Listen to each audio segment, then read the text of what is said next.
Hey everyone, welcome back to New Kevin's Creations. I'm your host Kevin. And I'm Cardwell.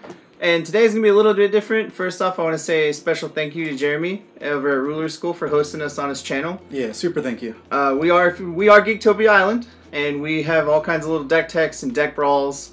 Just different weird things that you wouldn't normally think of. Like, yes, we do some meta decks here and there, but for the most part, we both think outside the box and everything, and we try to force cards that shouldn't be played, but we do. Other people call it jank, but I just call it, improvising. It's beautiful. And but thanks again, Jeremy, for letting us be on your channel. But without further ado, we're going to go into a deck that everyone's been asking for, is the Frayla deck that I played in Denver, but post-rotation. Yes. So everything that's just red cluster forward, for those that don't know what rotation is. But you ready, Cardwell? Yeah, let's get into it. Alright, of course, we'll go ahead and talk about Frayla here. Alright, so my girl Frayla, she's the ruler. She's there to do work. It's what her purpose is in this deck.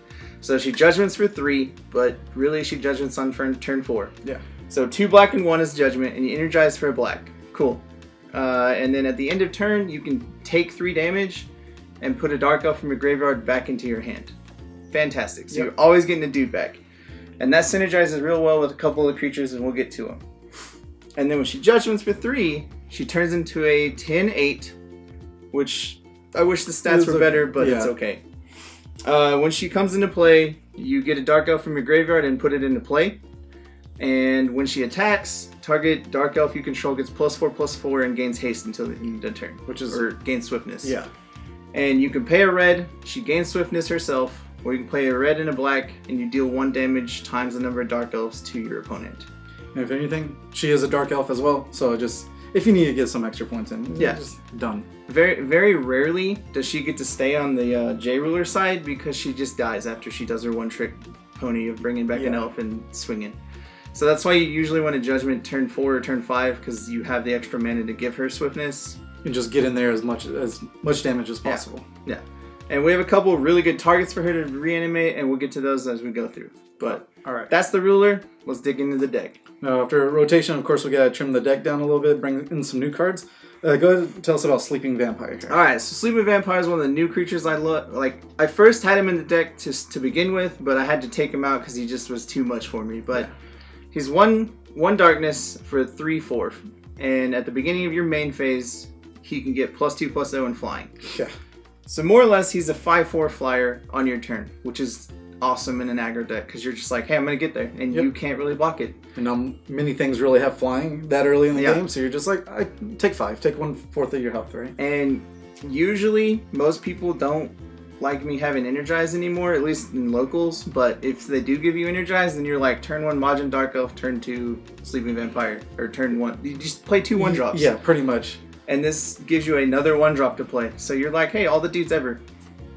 And speaking of Majin Dark Elf here, it's a 1 Firestone, 6/6 Swiftness. Play this card only if damage was dealt to you this turn. Now with our stones, you'll see that that's easy. Yeah. Easy peasy. Oh no, I take 2. Great. You take 6. Yep. Fantastic. Just like that. I will take that trade all day on turn 1. Alright. And to help with Frayla's little special skills here, Dark Elf Gravekeeper. For 1 darkness, he's a 4/3. And when this card enters the field, search your deck for a Dark Elf and put it in the graveyard. So essentially, he's a 1-mana tutor. Yeah. Like, that's his purpose in life, turn 1. Is you go play him, I have a 4/3 to beat you with now, but he goes and gets whatever Dark Elf you need to either set up for late game, and by late game I mean turn 4. Yeah. Or to get an elf back turn 1. So you can Dark Elf Gravekeeper, put a Majin Dark Elf in your yard, and then pay 3 at the end of turn and get it in your hand. Yeah. So that next turn you can play it. It's silly, but that's what his purpose is for. And to also make people scared a little bit from attacking you, you can also put a Shade Assassin in the graveyard so you can play it next turn. 1 darkness, 2/2. Whenever this card deals damage to a Resonator, destroy that Resonator. So they don't want to be swinging and have a tap dude, so you could just be like, get rid of that. Yeah. And of course, this card gains swiftness as long as you control another Dark Elf. Well, Frayla's a Dark Elf, so always is going to have swiftness. Yeah, you're always going to have a Dark Elf in control, so you just like, hey, cool, that thing dies. And they did actually give the Destroy trigger a keyword, we do believe, in the next set, which is called Bane. Yep. So there's that. That's just really cool. Finally got that a keyword. Sure, it can still be lore righted, but hey, at least you have a word for it. That's alright. That's alright. Alright, so the next creature is one of my favorites, and I do believe she's going to be one of the biggest cards in Raya Cluster, and that is Jeanne Dark, the Mad Maiden. She's 2 black for a 7/5, and she has swiftness and cannot be destroyed as long as you have 3 or more creatures in your side of the field. And with this deck, you're going to already have that. Yeah. Real quick. And then when she deals damage, she actually deals her damage in negative counters. So whatever if she hits a Resonator or a Ruler, you're just like, hey, that dude's -7, whatever. It's ridiculous how strong she gets in this format. Oh yeah, especially if you're going against a Ruler that has imperishable. You put negative counters on it. Yeah. They can't flip back. Yeah. Sure, they can flip back and do their special ability when they come into play, but still. Yeah, Jeanne Dark totally makes an I will null and void. You're like, great, no, stop, don't do that again. Or even a Scarlet too. Makes me really sad. Yeah. Alright, so my other favorite 2-drop of the deck is Lily the Last Flower. Oh yeah. She won me a lot of games. So she's 2 mana of 1 darkness and 1 for a 5/5. When she comes into play, target Resonator gets -2/-2 for each Dark Elf in your graveyard. So with the Gravekeeper, you're just stacking your graveyard up. Yeah. And then she can use the good Dark Elves in the graveyard to make her stronger. So she eats 1 Dark Elf in the graveyard. You remove a Dark Elf, she gets a 1/1 counter and an instance of Drain. And the reason I say it that way is because in this game, in Force of Will, Drain stacks. Yep. So if you remove 3 dudes, she gets 3 counters and 3 instances of Drain. So you gain 24 life just off of that. Just, yeah. By that one swing or block. I mean, and if she gets pumped in any way, which some of the other dudes do, or if you use Frayla to get her back and swing and she gets +4/+4, yeah, she's already base 9/9, which is silly. And then you give her 3 more and you just gain all the life. It's super strong in that regard because this deck's all about punishing yourself just to kill them, and she gets you back in the game real hard. Oh yeah. And if you check out any of our brawls with this deck in it, yeah. Yeah. It makes me really sad when it happens every time. Speaking of that, with a different Frayla here, the Servant of the Demon Fire. Another 2-drop, 6/6. Now, when this card enters the field, it gains swiftness as long as it's the only Resonator at that moment. Yeah. So, you play it, she has swiftness, and I do believe, but even before you swing, if you play another dude, she still has swiftness. Yeah, correct? She still gets until the end of turn. So there you can play another dude after you play her. And then, of course, when this card attacks, another target Resonator you control gets +4/+0 and swiftness until end of turn. And you have to banish it at the end of the turn, but that's okay. Yeah. And the reason that's so good in this is because it's target Resonator. I don't play just Dark Elves. Yeah. So you can give a Jeanne Dark +4/+0 if you need the extra damage. Or now with the Sleeping Vampire, you can hit it for 9 flying. Yeah. Because why not? Sure, you lose the dude at the end of the turn, but it's great. You took 9 for 2 mana. Exactly. Awesome. And the fact that, of course, if you do like Dark Elf Gravekeeper, then you can get it back and then play it again to put another Dark Elf in the graveyard. It's just synergy. Yeah, this deck is very synergistic with what it's wanting to do about the graveyard. It doesn't really care what happens to the dudes because you're going to get them back. Speaking of synergy, can you tell me this annoying little lady? So Cardwell does not like Lily's Protector. I run 2 of them in the deck for just the sole fact of what they do when they're in the yard. Yep. So if they're 7/7 for 3, and if it's in the graveyard and it gets removed, target Dark Elf gets barrier or gains barrier. So it doesn't matter if it's Lily that removes it. Yeah. The protector can hit whoever. So if they target Frayla, your ruler, with a spell, you're like, remove this. My Frayla gets barrier. Yeah, done. And my Lily gets a 1/1 counter and an instance of Drain. So you're winning on all fronts there. But Lily's Protector, if you don't have an actual game plan for turn 1 or turn 2 with a Gravekeeper, you always want to go get a Protector. Oh yeah. Because she's just there for you whenever you need it. And they'll forget about it while their life is dwindling down. So. Or they'll always be like, do you have a Protector in your yard? What are you doing? what are you doing? Yeah. Nope. Then they have to figure out how to deal with that because you're just like, nah. And then if you have both, you can do it in response again. So it's silly the way it works. Oh yeah. So one of the other newest additions to the deck that I put in is Kaim, Demon of Vice. I'm not sure what he's going to do yet, but I like the way he's going to feel. So he's 4 mana for 10/10. When he comes into play, you steal a 2-drop that your opponent controls, a Resonator, and it gains swiftness until the end of turn on your side. Yep. And then when a creature you control attacks, they take 2 damage. Your opponent takes 2. Great. Just right out the gate. And if you have an extra red, you can banish a Resonator, and then Kaim gets swiftness on that turn. So You're like, pay 4, steal your dude, swing with your dude, you take 2. And if that dude's still not dead, you're like, sack that dude. Kaim gets swiftness now. And then swing 10. Yeah, swing 10. It's ridiculous. It's silly. So he does just a whole lot for you. I put him in here for the simple fact of after my judgment turn, if they're still not dead, it gives me another big threat to get there with. Because it finishes them off with all my little dudes that you're just like, take 2, take 2, take 2, take 2 on all the little dudes. Plus remove a small little blocker with Lily. Yeah, that's ridiculous. Yeah. And the final Dark Elf of the deck is just a 1-of Dark Elf Fugitive. He's 4 mana for an 8/8. When he comes into play, you search your deck for either an elf or a dark elf and put it in your hand. Yep. Overall, he's not that amazing, but he's good for what I do just because he's my big, I guess, bomb, you want to call it, for the Frayla judgment turn. Yeah. So I go put him in the graveyard with a Dark Elf Gravekeeper, and then you judgment, bring him into play. He goes and gets an elf, whatever you need in your hand, or a dark elf, and then you swing, give him +4/+4, making him a 12/12. Yeah. And that's 22 damage just on the swing, which is ridiculous. He's just good. And by that point, your opponent's life is going to be lower than that total right there. Yeah. So yeah. Seems pretty legit. So those are all the creatures, as you can tell, quite a bit. But we do have some spells to, you know, help with this. And I've never seen this card until today. Yeah. So Dino-Rush here. 1 red, 1 colorless. Target J Resonator you control deals damage equal to its attack to another target Resonator. So, of course, with this Bane or just destroy target creature, just destroys them outright, correct? Mm-hmm. And Lily, gain all the drain stuff, and it's ridiculous. And with Jeanne D'Arc, you can put negative counters on whatever you need, because the creature actually deals the damage. And fun fact, just so you know, with Dino-Rush, they did have an errata on it. Yes. And they took out the J, so it's just target Resonator deals damage, target Resonator. Yeah. So, but what makes it so good in my deck is just like you were saying. You get the Bane, you get minus counters, or however many instances of lifelink or drain you put on Lily. Yeah. So the turn you swing, you're like, Lily swings for 7, and she has 2 instances of drain. And then you're like, ah, fight that creature because it's tapped. Great, I just gained 28 life. Yeah, and then just swing. Thank you. Yeah, it's so good. Like, Dino-Rush is just that weird little card that never really had a home, and I finally kind of found a home for it. Yeah.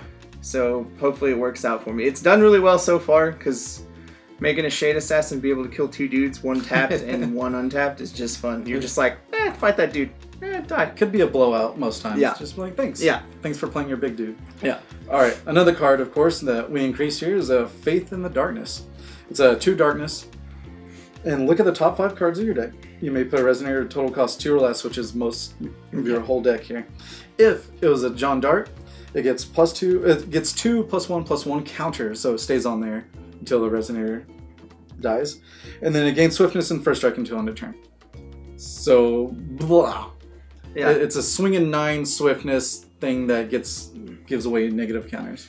And if you have 3 dudes, when you play Faith in Darkness, she doesn't die. Yeah, It's just silly the amount of, like, I don't know, the glory that card brings me. Because so many people don't like me having Energized just because they don't want to take a turn 1 9/7 to the face. Because you're like, Faith in Darkness with Energize, take 9. Yeah. Seems good. Seems like a good turn 1. And the final card of the deck is Heavenly Fruit. One of my favorite cards actually printed. So it's 1 darkness, you discard your hand, and until the end of turn you can play any Resonator in your graveyard. Yep. And whenever a Resonator gets put in your graveyard from the field, or from anywhere, it gets removed instead. Yeah. So you do have to pay attention with the Gravekeeper, that if you do go get a thing with a Gravekeeper, it will not stay in the graveyard. Yes. It'll hit the graveyard and then get removed. So, I mean, you could be cute and go get a Lily's Protector and auto-remove it just to give something barrier, but that's about it that you'll get. And if they have blockers, you might want to be cautious about, like, Majin Dark Elf swinging in if you want to get them back later. If anything, you just build up a board again, like, immediately. Yeah, it's really there to just get you back in the game when they kill your board, because you're going wide and they're going to kill your board. It's just how this deck's going to work. But that is it for the main deck, guys. It's mostly just Resonators and a couple chants. So the main thing I wanted with this deck is to be Fair's spell proof, because I don't run quick cast cards in the main deck at all. I have a couple in the board, and they're even going to go down lower because I just don't like Fair Spell. I'm tired of losing to that card because it's just everywhere. Ridiculous. So I was like, you know what? Creatures and Chance, go. But speaking of the sideboard, so I have a couple little cards. I have another Resonator for just like the aggro matchup, and it's Dark Riding Hood. She's 3 black for a 7/8. She's got some weird abilities. So if she's under 2,000, or if you're under 2,000, she comes in and she has Death Touch or Bane, whatever they call it. If you're under 10, she gains Swiftness. When she attacks, you get to deal 2 damage to target player or to a Resonator, and you gain 2 life. Yeah, just like that. And then if she comes into play and you have 2 mystery counters, you can remove them to remove a target Resonator from the game. It's just any creature. It doesn't matter what that creature is. Just get out of here. As long as that creature doesn't have barrier, you're just like, get out of here. Thanks. She's amazing just because she gets you back in the game pretty hard. And I have the mystery counters, not a lot, but I have enough to make it work. I also put Vice Leader of the Chivalrous Thieves Blazer. He's a 7/8 for 3. At the beginning of your main phase, draw a card. His main purpose, he was on the main board, but I didn't like how he played, so I wanted to put him to the sideboard because he's really good against Gil, the green Gil, or anything that draws lots of cards that goes late game, because it gives you the same amount of card draw as they have. But he just felt slow and clunky into my hand every time I played him. So really he's there just against the control decks. So the tech card I have for AU, not a lot of people realize it. It's a decent card. It's pretty silly, yeah. For just against AU though, but it's Ceaseless Devotion. So it's a black and 1 for a quick cast. So you target a creature you control. As long as that creature stays in play, all damage that's dealt to you this turn is dealt to it instead. Yep. For like 1 source pretty much. So the turn that AU goes off is like, hey, take 40 to the face. You're like, hey, cool, this thing takes 40 instead. Yeah, this little Shade Assassin, he's gone. He did his job. Yeah, and if you targeted Jeanne Dark and she has her trigger not dying, then you're just like, cool, you just dealt a lot to my 7/5 that doesn't die. That's pretty cute. Thanks, AU. And now you get to gun tap because they just went off with all their cards and they don't have anything left. So you're just like, cool, great, swing. But that's my little tech card for AU. That's the only way this deck, this deck can get there before AU goes off, but it's still rough. It's rough, yeah.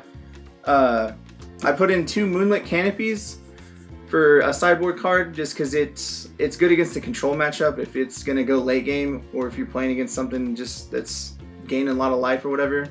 And what does it do exactly? So Moonlit Canopy is 3 mana for an addition. At the beginning of your main phase, you lose 4 life. Great. That's fine. They take 4, you take 4. They take 4, you take 4. Every turn it's bleeding both players. It bleeds that player for their turn. So, fantastic. We'll see who gets there first. Exactly. Because you're still going to be swinging every turn after you play it. So you just get all that damage in. I have the Thought Controls in the board. I have 3 of them. And Thought Control is 1 black. Look at the target player's hand. Target opponent's hand. Discard a 3 and under dude. Or a 3 and under card. Just simple as that. It's there just to get rid of whatever is in your way. All the threats that are going to be there early game.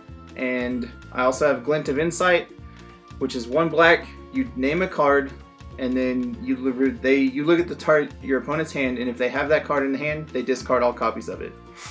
And it's got Remnant of remove 2 mystery counters, and you can do it again. Yeah. All of those cards got put in just to fight against Time Spinning Witch, because she just explodes out of nowhere. She's such the bane to this deck, because I can't tell you how many times I've had to pay 5 life or 6 life to play a Majin Dark Elf 4 times, and I just don't like it. Yeah.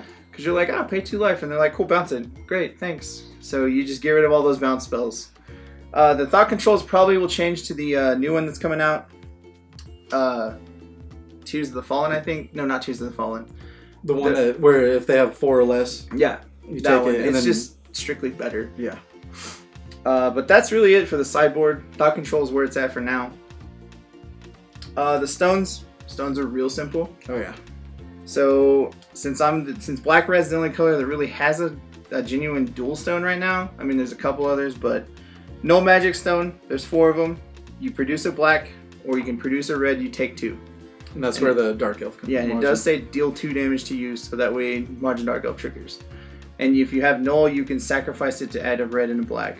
That's not really a big deal. You're needing it to take 2. I have 3 of the Demonic Soulstone.